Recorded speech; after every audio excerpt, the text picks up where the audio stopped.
Hello, my name is Abigail Stewart, and my favorite thing is artists' journals. Welcome to the Finding Favorites podcast, where we explore your favorite things without using an algorithm. Here's your host, Leah Jones. Hello and welcome to Finding Favorites. I'm your host, Leah Jones. It is Sunday, March 19th, and we're back. I was, at the beginning of the month, I had COVID. I had made it 3 full years without getting COVID. Somehow I got through all of my chemotherapy and breast cancer treatment without getting COVID. And I think like a lot of people, my masking is lax. And I think my booster, my bivalent booster that I got in August last year is waning. And I caught COVID. I was able to, the second day of symptoms, I tested positive, had a telehealth appointment immediately. Thank goodness. Was able to get Paxlovid within a few hours of testing positive.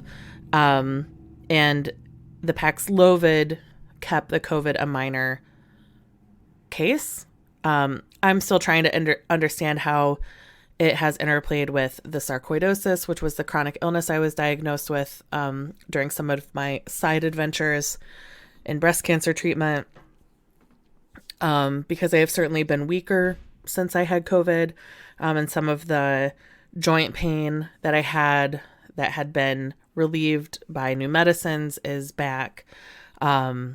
So I still highly recommend wearing a mask, getting your boosters, washing your hands, all that good stuff. Facebook yesterday reminded me that I'm exactly 1 year out from finishing radiation. That was on March 18th last year. Or no, today is, March 18th. So the day after St. Patrick's Day, which is significant because St. Patrick's Day is when I did my bat mitzvah, when I turned 30. So I should be able to lock that date in as a happy date to celebrate. Ronnie and I did a classic steroid Saturday, which is something we did all through my chemotherapy treatments, which is a matinee movie when you know nobody's going to be in the theater, so you can have essentially a private showing and then a meal at an off hour to try and eliminate some risk. So we saw Cocaine Bear, and it is... Go see it in a theater with people. I'm looking forward to seeing it a second time because I know there are visual jokes I missed because I was laughing so hard, or reacting to the surprising amount of gore, but funny gore and gore that moves the movie forward. What a fun. Elizabeth Banks really did a great job with this movie. But yeah, I'm a whole year out from radiation. At this point, I think I'm like 6 months out from finishing my last infusion. My port scar is healed nicely, and all of my blood work has been good in the last few months. Nothing is elevated. I've had 2 mammograms since I finished radiation, and while I've got fat necrosis from my oncoplasty, from my breast reduction,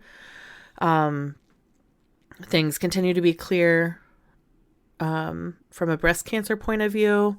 I'm just trying to get healthy again, or maybe not healthy, but get stronger, be more comfortable moving in the world. It is, you finish treatment and you're not back to normal the next day. And I lamented to some coworkers recently. I had to park in a different parking garage at work, one that involves having to climb 2 flights of stairs, that are just like 2 flights of stairs without a landing in the middle and without an elevator alternative. And I was like, man, my hair has grown back enough now that people can't look at me. People don't look at me and know I was a cancer patient. So they don't know these stairs are hard because I'm still recovering from chemo, and I'm still recovering from that treatment. But it is weird to be healed enough that there are people who know me now, who never knew me when I was using a cane even, and I only stopped using a cane like 6 months ago. But they also didn't know me pre-pandemic when I would do, be out in the world 5 nights a week, bopping around and doing things. So I don't know. There's a lot to reflect on. A year out, I start thinking a little bit more about what is the art that I want to make about having gone through breast cancer, and if the world needs another breast cancer story, who knows? But I sort of imagine what a graphic memoir might look like from time to time. But, for now, finding favorites, I think, is the art that I made about enduring treatment. And it's one I'm still happy to continue making. So without further ado, let's get into today's episode. I've got author Abigail Stewart. Her new book is available now. She published 3 books over the course of COVID. We talk about that. And then we talk about artist journals and all of the amazing things that artists have written that are available to us. So with all that said, wear a mask, wash your hands, get your bivalent boosters, and keep enjoying your favorite things.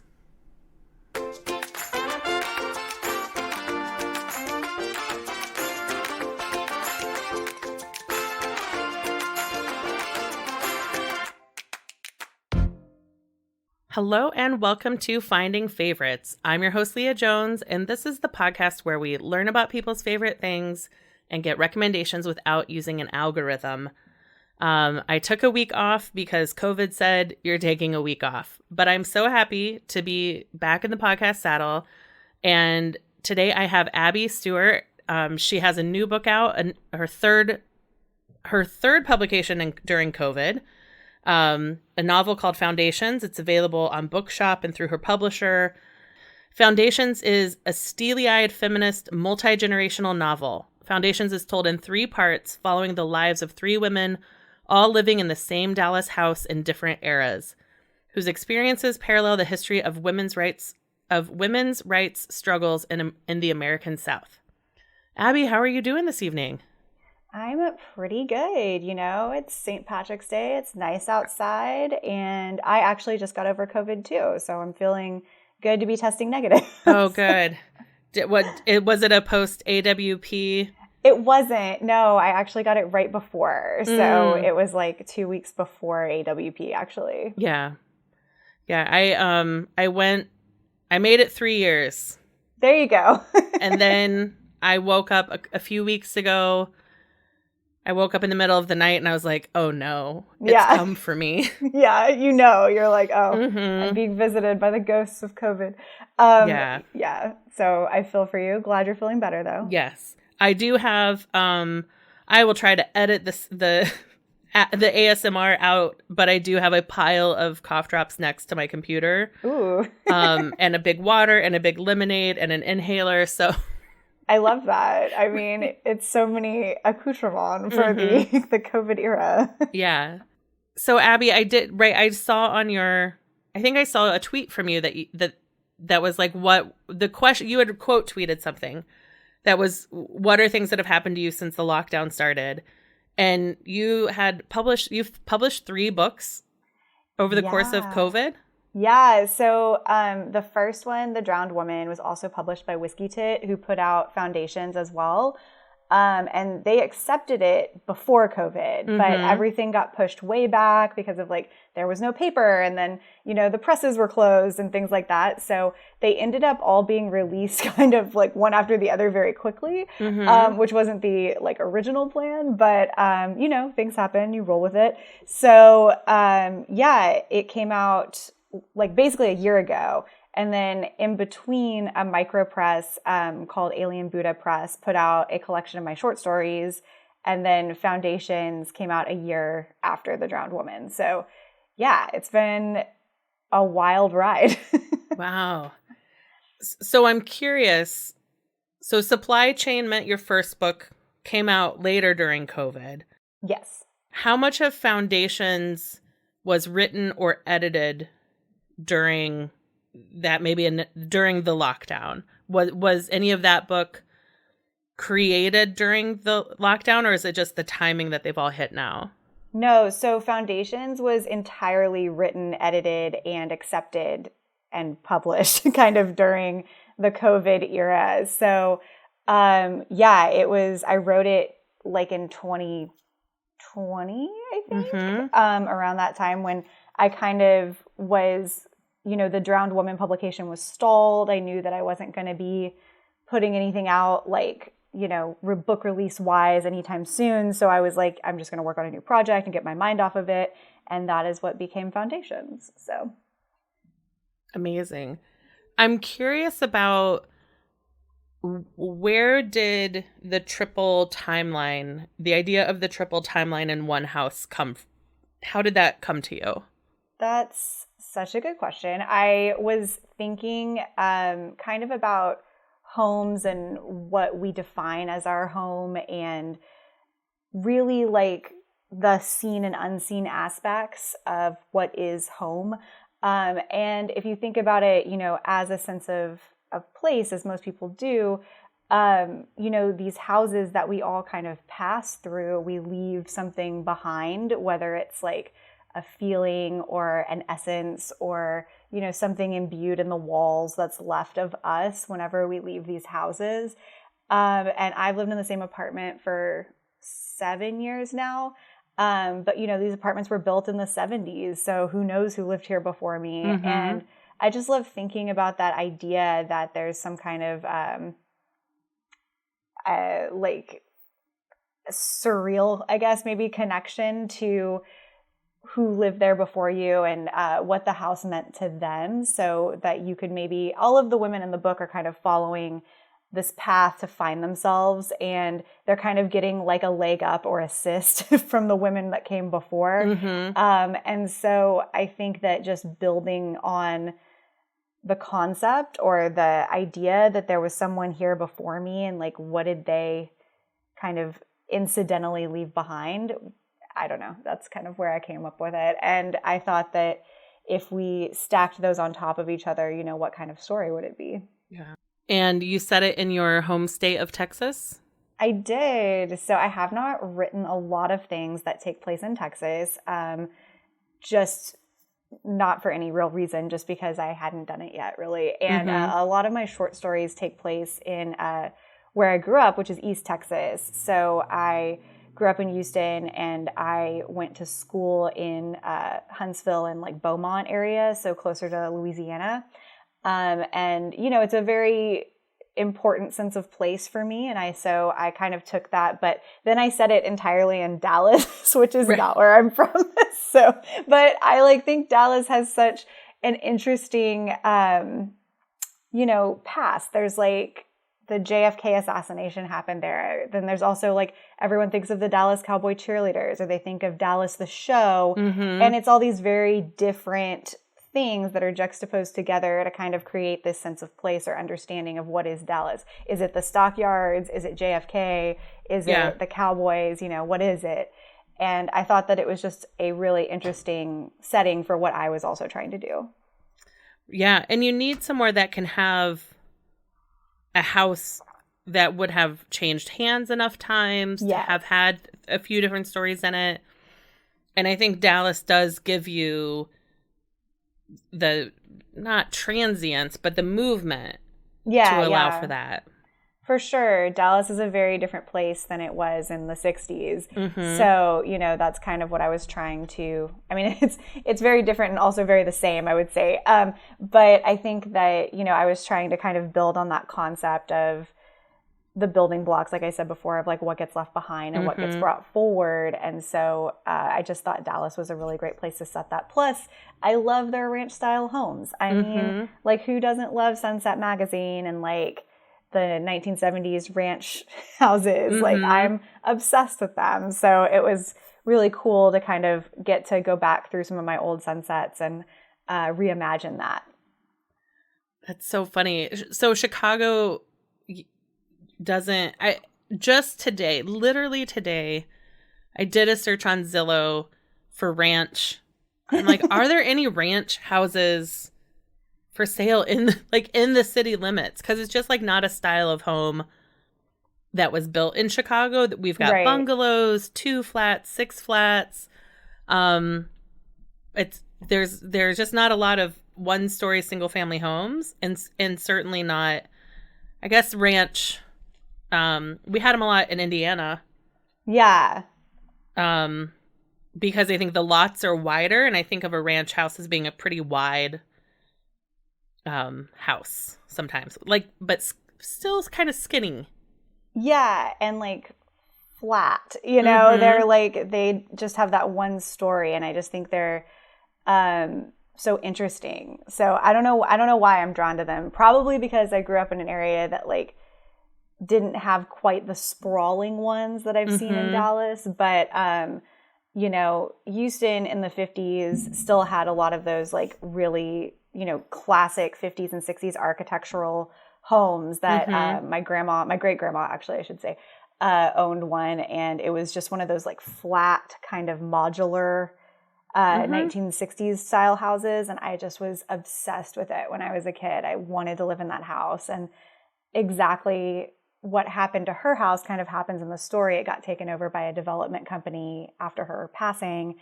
And so I kind of wanted to give the house in the story a happier ending, I guess. So, yeah. I love that. Because you have the third woman who comes to the house is an aspiring influencer who wants to become a house flipper. Yes. I love that. Yeah. That's such a modern story. Yeah, I think so. Yeah, I think that there's a lot of people. I know people even who their goal is to basically flip houses, for a living. And I think it's a very popular job in Texas, particularly. There's a lot of houses. I think, what is that? The Magnolia people that have that place in Waco. What are they? Right. The shiplap couple. Yes, Joanne, the shiplap couple. Gaines. Will Chip. And Joanne? No. I thought his name was Chip. Chip. Yes. Okay. I was like, it's something like more shiplappy than Will. But so yeah, they, took over Waco basically to like start an empire of house flippers. And so I kind of wanted to play on that a little bit because, they are Waco now, which is, I guess better than the Branch Davidians. So it is what it is. But, I have people that I'm friends with in California that have flown down to Texas, to Waco, of all places, to like visit the Magnolia Mecca. And I just didn't know that it was such a big deal. But now that I do, I was like, well, I'm going to work this into my story. So that's kind of where that came from. Yeah. And so the book came out at the very end of February. And then you were off to AWP. Did you get to have a book launch? Do you have any in-person events or virtual events planned to celebrate the launch?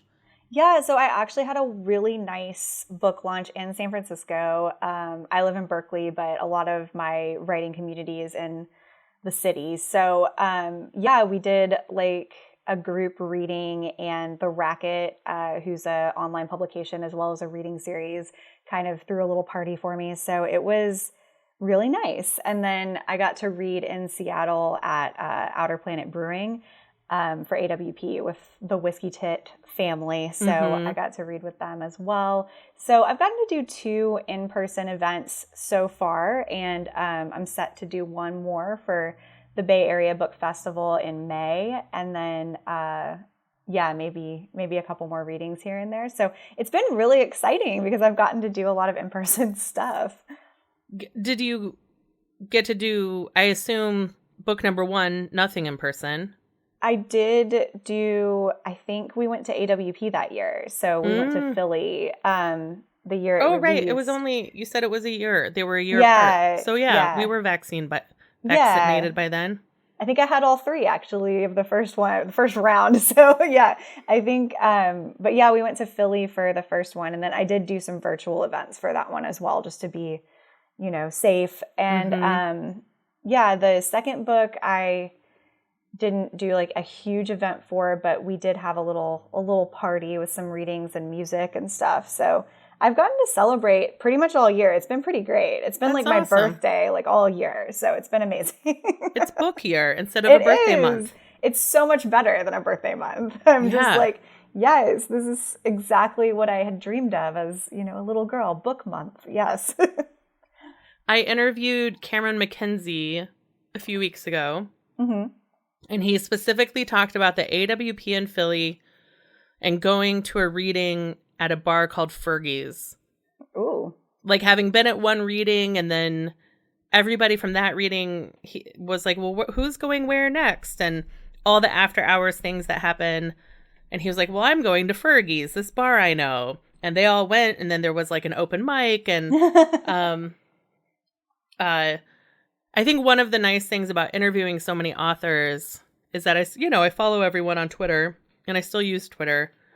And learning about AWP through people's tweets and Instagram posts, and because it's not something that's ever been on my radar to attend. Yeah. Because I'm a marketer. I work in financial services, but now I know all these authors, and I'm like, oh, maybe I'll just go next time as a rando. You should. It's like you get to hang out with everyone you know from the internet. So you just go and you're like, oh, I'm going to go to this person's reading that I've never met before, but then they like sign your book and like now you're real friends and it's great, you know? So this year was really fun. I got to, you know, go to a bunch of readings, but I also got to meet some of the people that like I know off Twitter and like I know from like my Discord writing group and we hadn't met in person before. So, and one of them lives in Canada. So it's like, you know, we all converged and I got to meet these people that have been a really big part of my writing journey, but I just, you know, get to say thank you in person. It means a lot. So outstanding. Well, congratulations. Foundations is available. I will link to it in the show notes. We'll link to the bookshop.org and the Whiskey Tit links as well. They can get The Drowned Woman on bookshop.org. And then one of the other Abigail Stewarts has a book on psychology and history. Yes, I know. She's my competition. Yes. She's out there publishing these really intense academic texts. Yeah. So she's not really my competition, but she is the other Abigail Stewart that's like in the publishing world. So. Yeah. There was this, you know, I started blogging in 2003. Oh my God, 20 years ago. And at the time, there were only 2 Leah Joneses on the internet. Me and a woman who was one of the first female pilots of a certain type of plane during World War II. Oh my gosh. And I was like, I feel so bad that my blog about like living in London is pushing this groundbreaking woman pilot off of the first page of Google. And eventually her flying club, she flew Piper Cubs. And every year she went to this reunion. And eventually they collected her stories into a little bound. We're talking like went to Kinko's, printed them out, and bound them at Kinko's. Got it. Her stories of taxiing planes, Piper Cubs across the country in the 1940s. And I have this like dream of, and she has since passed away, but they capture these really interesting moments. And I'm like, ooh, I don't know anything about optioning rights for movies, but I want so badly for someone to option the rights to her story, because they're just these little vignettes of unvarnished what it was like to be at first a high school girl learning to be a pilot, and then a young woman and a mechanic working on Piper Cubs during World War II. Is fascinating. That sounds fascinating. I think that I also was blogging in the like early aughts. So I think I started blogging in maybe around that time. So maybe a little earlier, but I definitely, you know, discovered that I think at the time I was the only searchable Abigail Stewart also on the internet. So it was definitely a time to be alive. Yeah. But no, that sounds so interesting. You should definitely look into a screenplay. Yeah. I'll have to read through it again and see if I get a good idea. Yeah.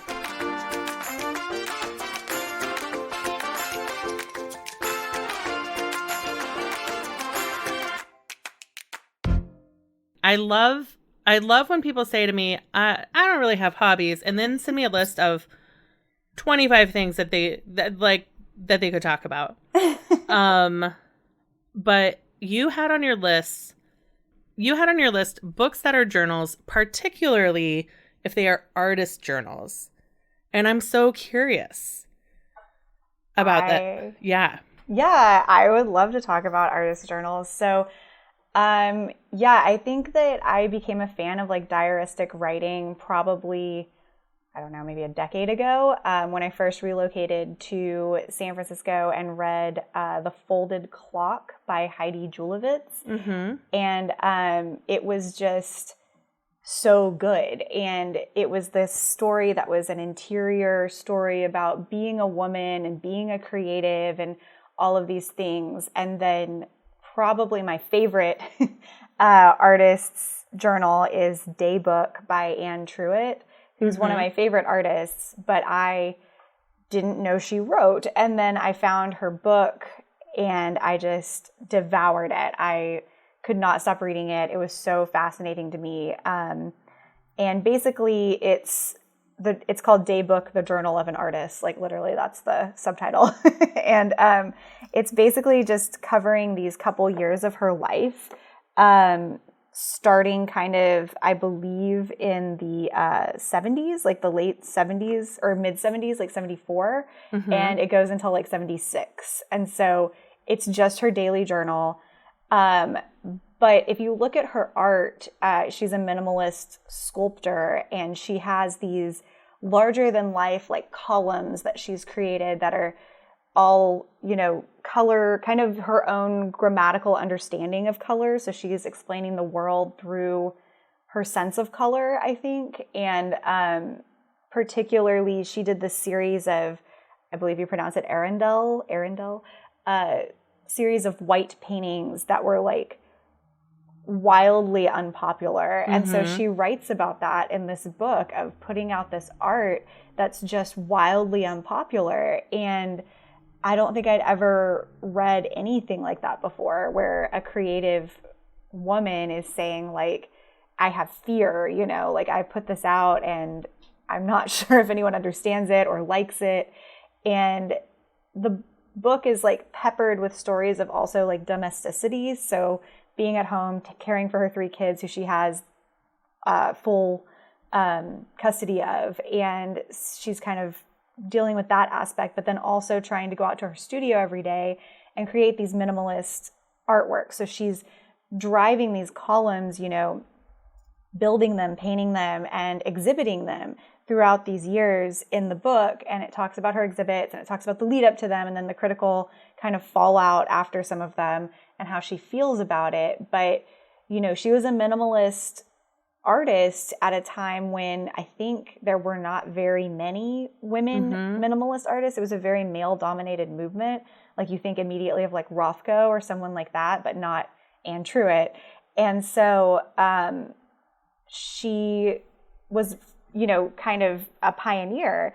And then there's this one moment in the journal where she's asking her son, Sam, to like help her move one of the columns because they're gigantic. And he's helping her, and she asks him, kind of like, what do you think? And he's like, Mom, I've never understood your art. And it was just like this moment where you're like, oh my gosh, like not only can you create a child that is like unknowable to you, basically, like she doesn't understand how he sees the world, but you're also creating art that might be unknowable to other people. And she kind of like laughs about it and is like, oh, well, she's like, I never considered that he like didn't get what I was doing. Right.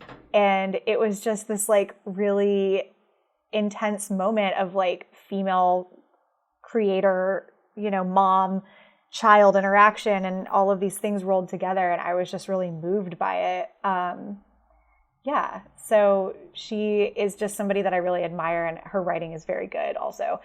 And then I think the other thing that really struck me in the book is it's one of the only times that I've ever read about a female creator talking about money. Like, what is capitalism to art, I guess?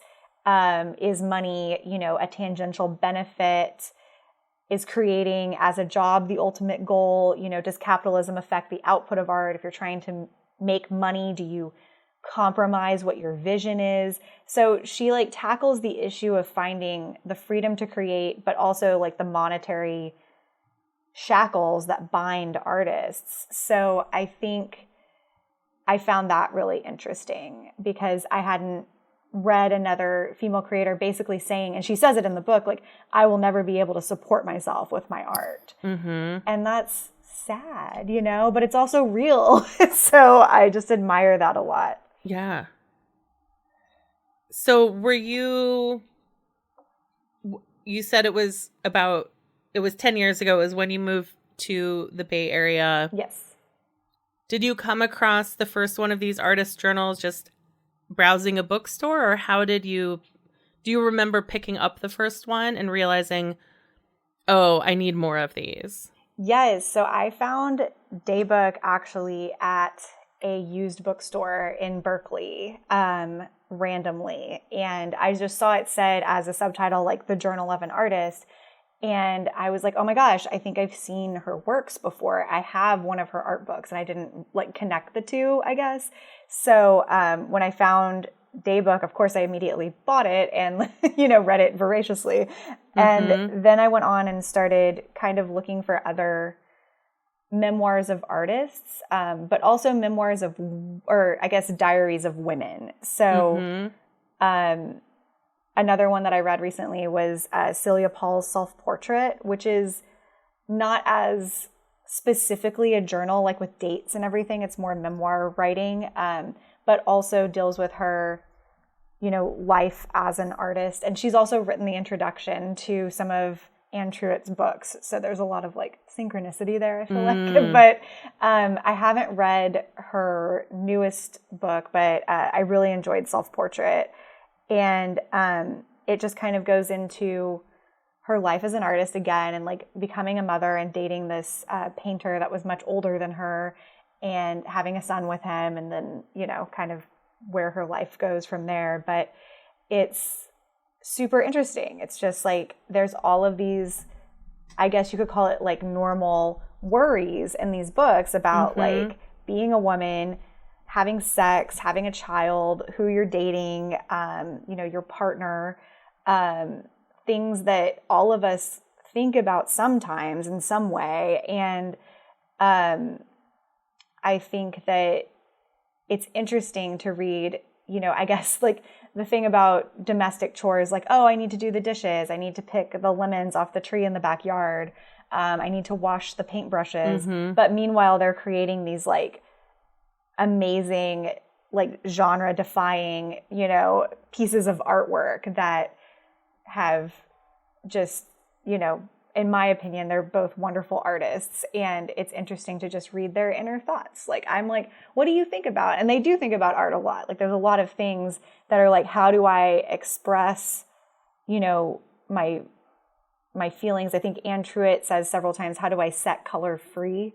And that's like her thesis, basically, is that she's wondering how to do this. Meanwhile, like her kids getting married and like, you know, having a kid, and like she's becoming a grandma, and like all these things are happening to her that are kind of like just normal things. So I don't know. It's like artists, they're just like us, I guess. I don't know. So I find that really interesting. And then another one that I had read that's not an artist's book, but is a writer's kind of diary, is Lauren Elkin's Number 9192. And I was just completely fascinated by the concept, because she basically takes notes that she's written in her notes app over a year of commuting on the number 91 and 92 buses in Paris. And it's just like observations, just like today I observed this, you know, kind of thing. And they're completely taken as they are, you know, not a lot of editing. And she collected them into this great collection. And I was just like, wow, this is so raw and so interesting. And so, you know, you feel like you can touch their brain almost, you know, like I know what you were thinking on this day. And I find that really fascinating. So.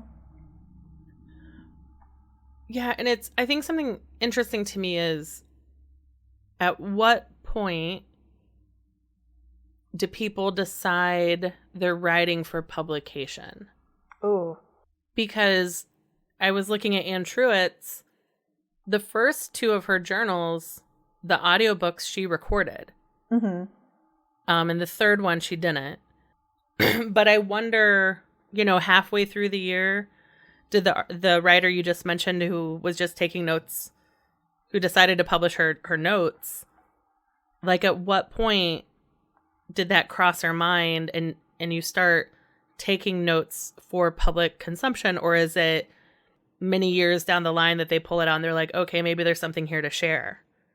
Yeah, I don't know. It's her stories, specifically Lauren Elkin's number 91 and 92, were kind of post the Charlie Hebdo attacks. So I think that she felt there was something to say there, maybe. I'm not sure if she was planning to publish them prior to the attacks, but I don't want to speak for her. I just think that, maybe there's something that happens sometimes, and then public transit becomes a much more complicated thing. And you're like, well, this is my experience of being on public transit and the time leading up to this. And now that this, thing has happened and changed perception, maybe I do have something to say about this after all. As far as Anne Truitt, I'm not sure. I mean, she is such a fascinating person to me. She may have always been writing for publication. I'm not sure. Yeah. So again, I don't want to, speak for her, but I think that a lot of the things she says, like, I find super interesting that she started these journals pretty late. You know what I mean? They weren't written at the earliest part of her life or her, she's not writing like Celia Paul writes backwards, but she writes kind of her school days stories of, being in the Art Institute and things like that. Whereas Anne Truitt kind of starts and you're like, she's already like putting stuff in galleries, like she's already there. So even in Daybook, she's not working backwards. So I'm not sure, because she was probably like, I want to say maybe in her 60s when she, had this published, because it was in the 80s. So yeah, I don't know. But it was published in 81 and she started writing it in 74. So I'm not sure at what point. Maybe she didn't decide. I don't know. It's a lot to think about. Yeah, it's one of the things when you talk about Anne Frank, right? The most famous diary any of us have ever read. Right. Is that there was a point where she heard on the radio that they were looking for diaries and she started editing for publication. Anne Frank did. Yeah. And when I think about blogging, we were talking about blogging in the early aughts and how much of that was just like, there was a book at the time called Naked Blogging. Just how much of it was a public daily diary published. And then I also had like written like journals for the more private thoughts. But I read the things I was willing to say online in my 20s and I'm like, ooh, delete it all. I mean, I definitely, cleared the cache a while ago, but yeah, I mean, I definitely did the same thing. I think I put way too much out there when I was a teenager, but you felt kind of safer, I guess, on LiveJournal, a little bit more protected. I think for me, when blogging shifted to publication was, I can't remember her name, Jenny, the bloggess. Yes. I think when she got her first book deal, I think all of us kind of realized like, oh, like we're basically putting our best work online for everyone to kind of freely consume. Right. And that's when I think things kind of maybe took a turn towards, what if I published this, Yeah.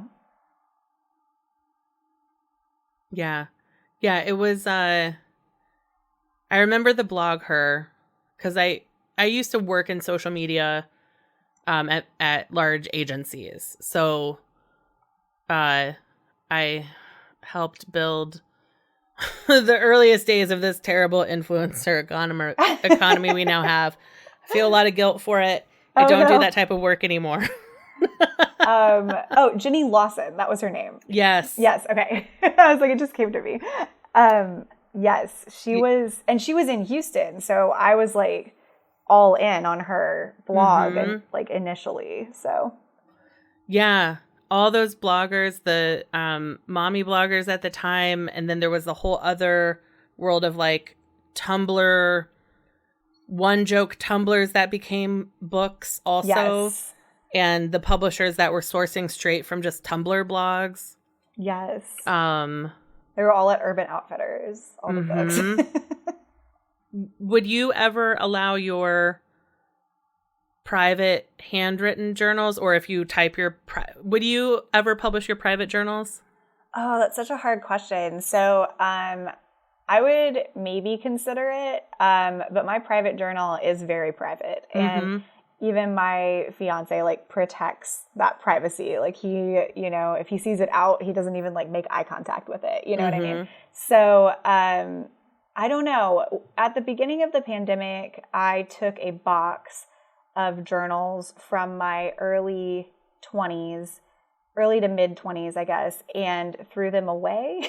So it felt super freeing. Yeah. And I was just like, I don't even want these in my house. They feel like cursed objects. I'm just going to get rid of them. And so I threw them away. But the journals I have now are probably from 29 maybe to now. So yeah, I feel more confident letting people read maybe what I've written now than in my, you know, teens and 20s. So, sure.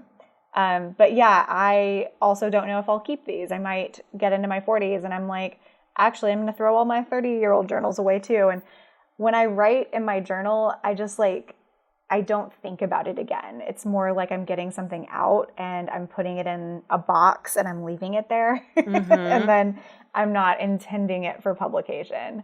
So yeah, I don't know. I'd have to think about it, but I might consider it.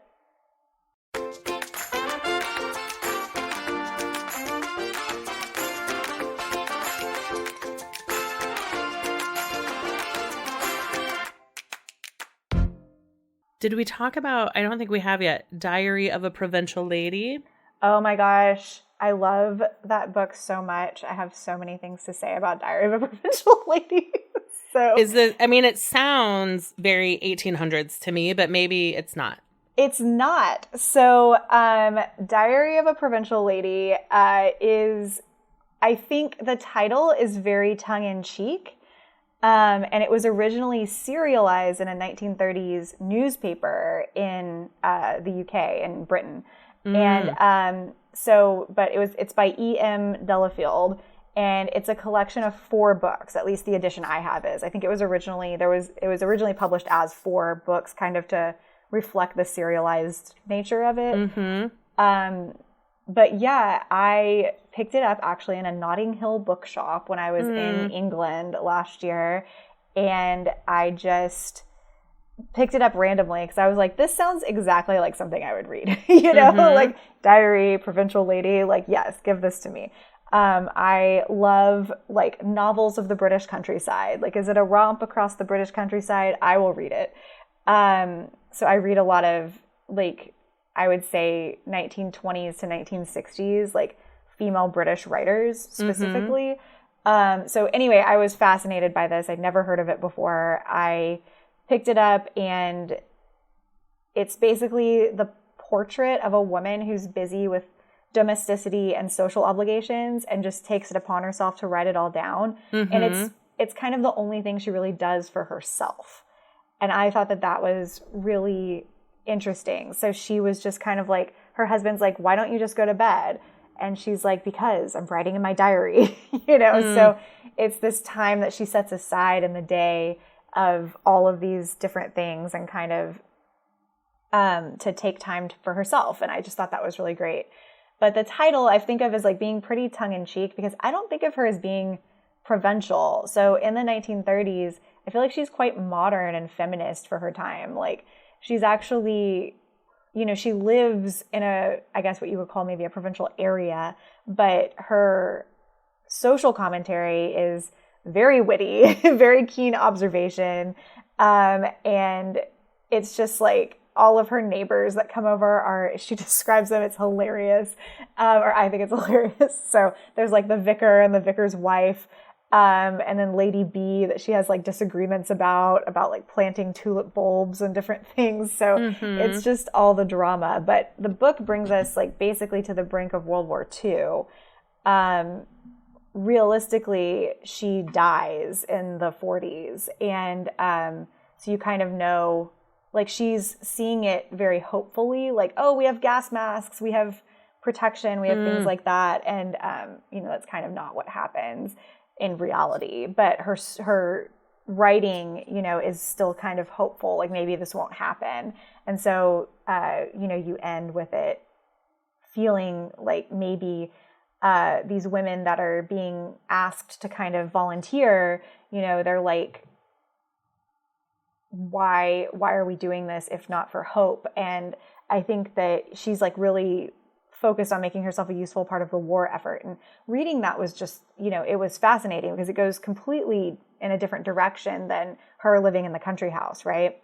And I just found that really interesting. But it was just, I found it really pleasurable to pick up and read a few entries at a time. I read it really slowly. Her voice is just really witty. It just felt like you were like having a little coffee chat with your best friend, And so I, despite the serious nature of it, really enjoyed the book. And I thought it was really intelligent. And, I wish she had been able to write more. Yeah, she's, it's got a 3.91 on Goodreads. Does it? I didn't know. I mean, that's good. Yeah, go her. Yeah. So, I think that I'm not sure what the original book was called, the first kind of slender collection of it, but the 4-book collection that I have is pretty long, and it's just so good. Like, I honestly am just trying to wait until I forget enough about it that I can reread it. So wonderful. But yeah, so it seems like she takes what she knows from her own life, but then anonymizes it and creates the journal, creates the diary of a fictional woman. Yes. And she, like, I think most of it is pretty autobiographical. I'm not sure if she changed anything since she was publishing it, anonymously.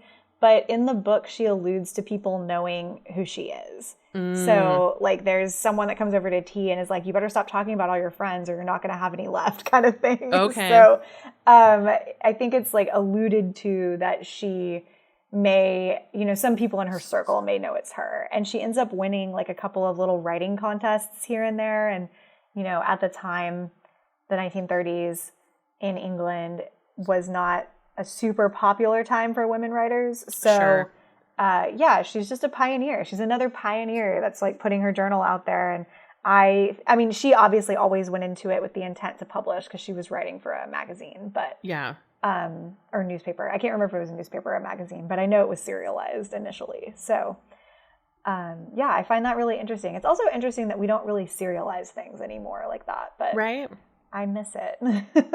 Yeah, you'll see, New York or certain magazines will have short stories, but not serialized stories. Yeah, I think the best place to find serialized stories right now is probably Substack, honestly. Like, I think people post there a little bit more, but I miss it kind of being a more mainstream thing, If it's good enough for Dickens, it should be good enough for us. Yeah. But I think I was thinking about how she was anonymous, E.M. Delafield, and I don't know if you had seen a recent book that came out.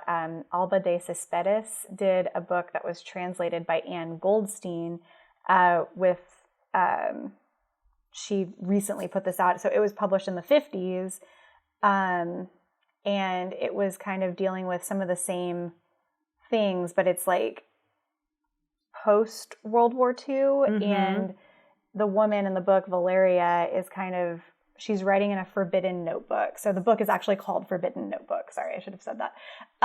It's called Forbidden Notebook, and she buys the notebook, and she's not supposed to have it because they're not supposed to have paper. And she hides it and basically keeps the journal of an entire year And again, it's just the writer is very feminist. She's fascinating, actually. Although she was, I believe, her parents were Cuban, or her dad was Cuban, and she ends up getting involved in all of these like really fascinating political movements. And so I think she was arrested at one point. And so she wrote this book, and it is fictionalized journal, but it's still, I think, really an exemplar of like women and how they were living at that time, sort of in fear, and sometimes in fear of like their own feelings, in fear of like their family, in fear of their husbands, maybe in fear of, you know, another war. So it's another really good example of a journal, but it is purely fiction, and with a feminist take, because the author has intent, I think, to share that. But it is another really fascinating one that I just read. And what was that one called again?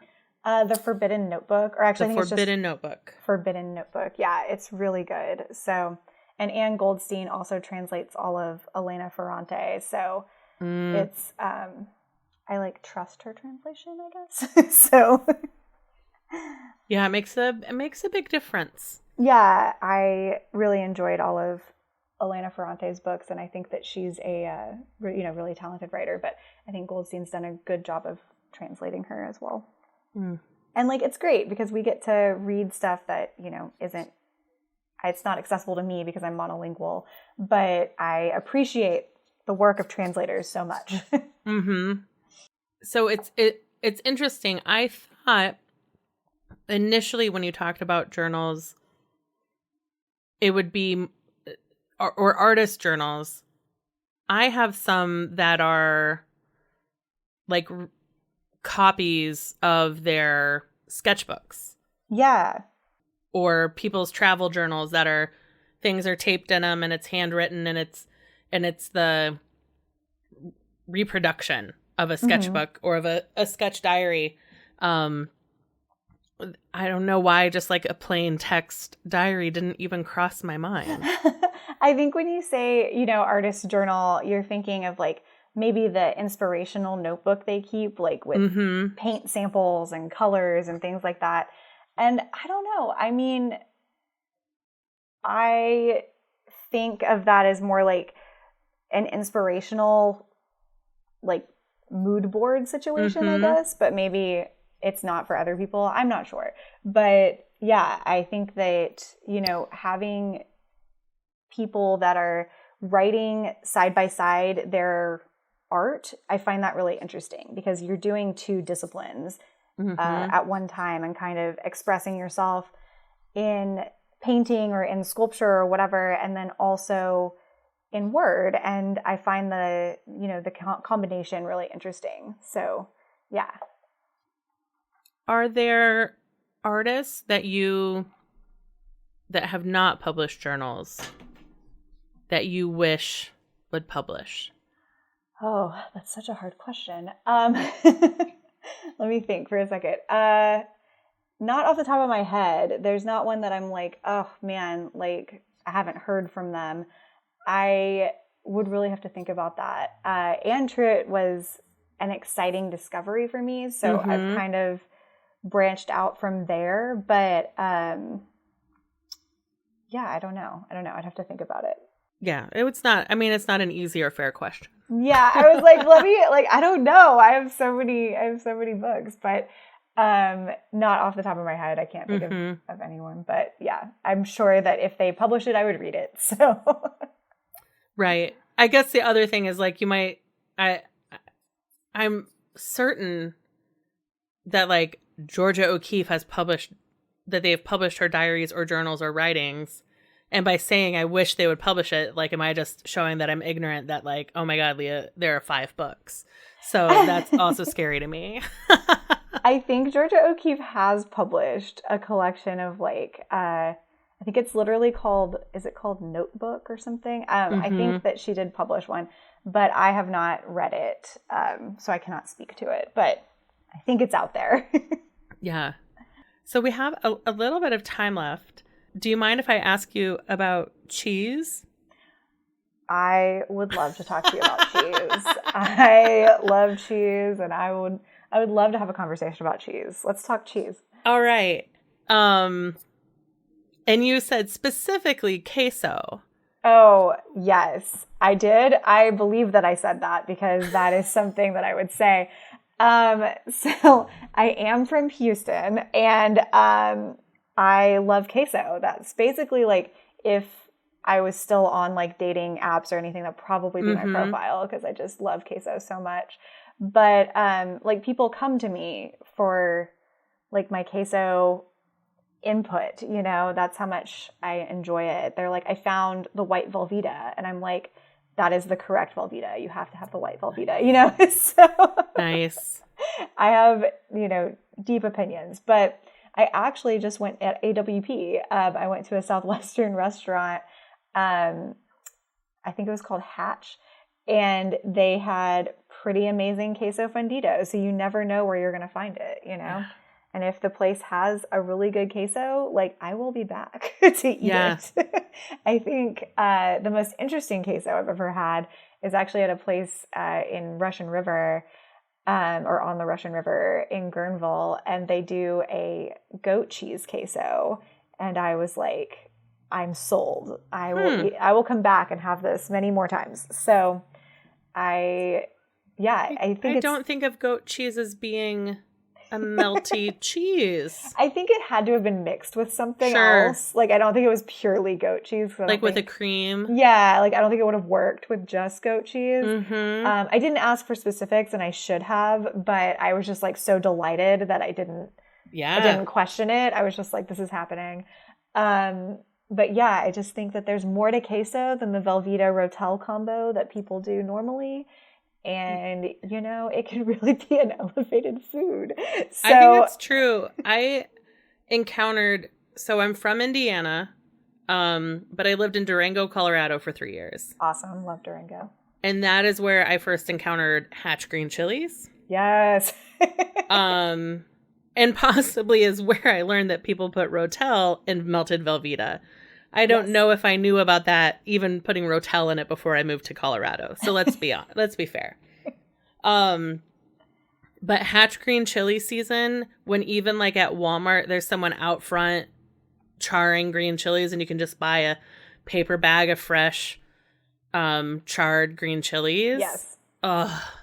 Yes. And then you add that to your queso, and it's just, that is elevated. I agree. I, you know, spent a lot of time in like New Mexico and Colorado growing up, and definitely Hatch chili season is like one of the most exciting times of year. So I'm like, just make sure you get as many as you can hold. And then, you know, I would freeze some and keep them so that I could use them throughout the year. But so yeah. If you're hosting a party, talk to me about what goes into your ultimate queso. Like if you're doing little crock pot action, or do you even do it in a crock pot? Do you think it should go in the oven and come out in cast iron? Talk to me about how you serve queso if you're in charge. I definitely use a crock pot. I, you know, am a crock pot.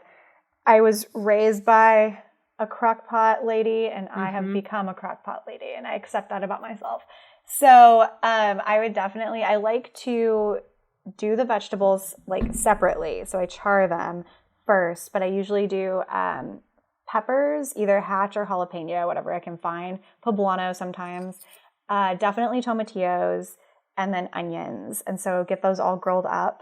And then I make the meat, and you should get like the really fatty beef. I'm not advocating for it to be all the time, but when you're making queso, you need some of the fat to like get into the cheese. Yeah. And then, Is this like ground beef or sliced beef? Ground beef for sure. Okay. Yeah. Ground beef, and like just don't get like the lean healthy kind. Like just get the regular kind that you would use for like really like greasy burgers, you know? Yeah. And I put that in with the vegetables separately, but make sure you put all the grease in. Okay. And then definitely, depending on how much you're making, I think you can use a full large block of Velveeta, and then I add usually a little bit of like whatever festive cheese I have in the fridge. I always have cheese in the fridge. So if it's like a Mexican blend or some extra cheddar or something, to make sure that it doesn't just taste like Velveeta. Sure. And then, yeah, you just let it do its thing. I think that that's my ultimate queso. Wow. I mean, that is, it truly never occurred to me to cook the vegetables first. I mean, it just adds a little extra, you know? They taste better. And then they're just in there marinating with all of their, like, crispy goodness. So you can also, like, or you're not going to take the queso out, but you can finish the queso faster because everything's cooked. You're not, like, actually waiting for anything to cook in it. But I also think that subbing the beef for chorizo is a good option. So. Yeah. Or soy rizo, if anyone out there is vegetarian. Nice. So a few years ago for Christmas, my sister got me the crock pot, the trio of 3 little, like, quart-sized crock pots. I am so jealous. I want that so badly. And so what I will do is I'll make, like, pulled chicken in an Instant Pot. And then I'll have pulled chicken in one of the 3 so that people can add meat to their dip, but then the dips are meat-free. So I'll have pulled chicken in one, and then I will have a, like, yellow Velveeta, Rotel, maybe some hatch green chilies with some added, like, half and half or something. But adding, like, a shredded adding shredded cheese makes more sense than just adding half and half. Yeah, I think it gives it a little something. So I think you can also add, like, sometimes I do a thing of cream of chicken soup. Yeah. Or cream of mushroom soup, and I'll put that in there. Whatever you have on hand is, like, totally fine. But usually cream of chicken is, like, my preference, and that makes it, like, extra creamy without, you know, putting even more dairy into it, I guess. So that's my other secret, you know, weapon is the cream of chicken. But yeah, no, my friend hosted a Halloween party this year, and he had the triple crock pot action happening, and he had, like, several dips, and I was like, this is amazing. And I might need to buy it. So I'm a little jealous, but I think it's a good thing to add to my Christmas list. It's a really good investment because you can do 3 hot cheesy dips. Like, you could do a buffalo chicken dip, which is, like, cream cheese, hot sauce, buffalo sauce, shredded cheese, shredded chicken, all mixed in together. I love dips. They're so good.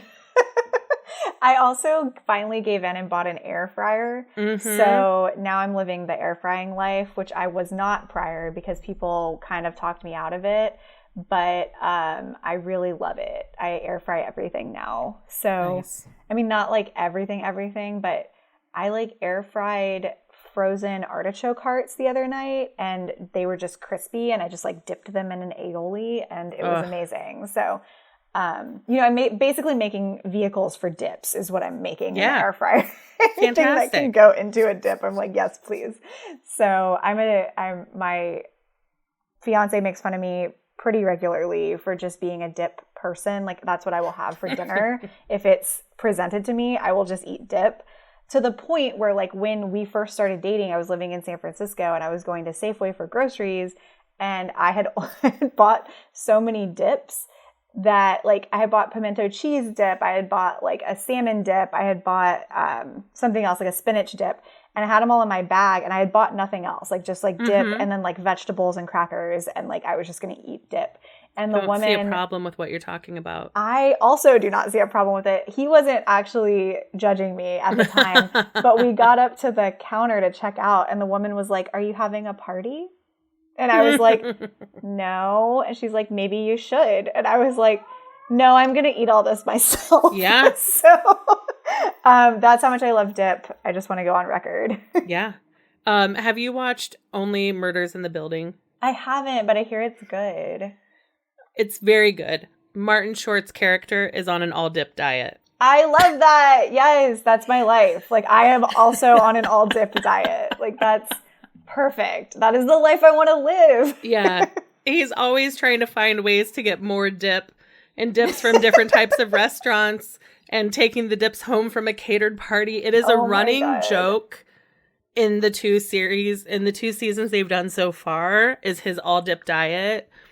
It's hysterical. And I relate to it. Yes. Like, I actually have never, I've never felt so seen. So, but I am definitely like, when I go out, I'm like, get them to give me like extra salsa. Like, make sure you bring back extra dip because I want like more than what they usually give. So even if I have to pay extra for it, I don't care. I just want more. Yeah.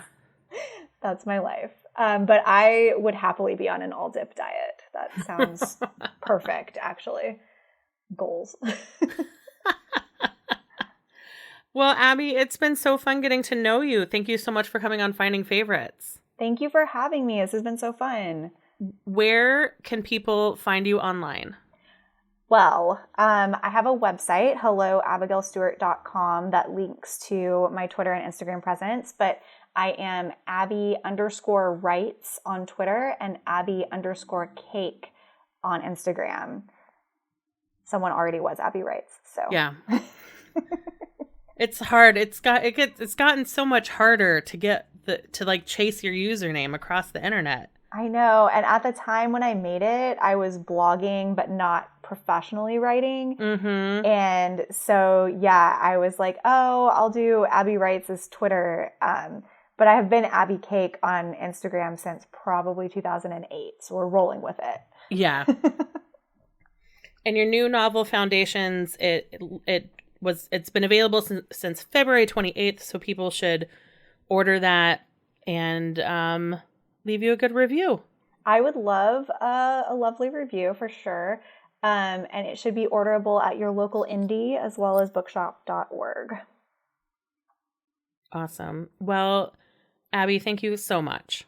Yes, thank you. Thank you for listening to Finding Favorites with Leah Jones. Please make sure to subscribe and drop us a 5-star review on iTunes. Now, go out and enjoy your favorite things.